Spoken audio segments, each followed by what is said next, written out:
படிக்கும் போதே சம்பளத்துடன் கூடிய பார்ட் டைம் வேலை வாய்ப்பிற்கான 100% உத்தரவாதத்துடன் MBA படிக்க இன்றைய ஆட்சி பிசினஸ் ஸ்கூலில் சேருங்கள். கரூர் மாவட்டம் குளித்தலை அருகே இருசக்கர வாகனத்தில் சென்ற செவிலியரிடம் 4.5 சவரன் தாடி சங்கிலியை பறித்துச் சென்ற நபர்கள் குறித்து போலீசார் விசாரணை மேற்கொண்டுள்ளனர்.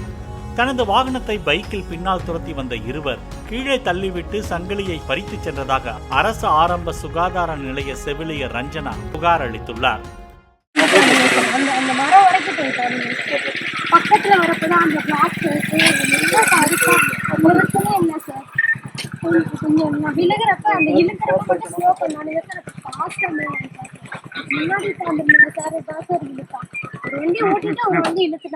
சம்பளத்துடன் கூடிய பார்ட் டைம் வேலை வாய்ப்பிற்கான 100% உத்தரவாதத்துடன் MBA படிக்க இன்றைய ஆட்சி பிசினஸ் ஸ்கூலில் சேருங்கள்.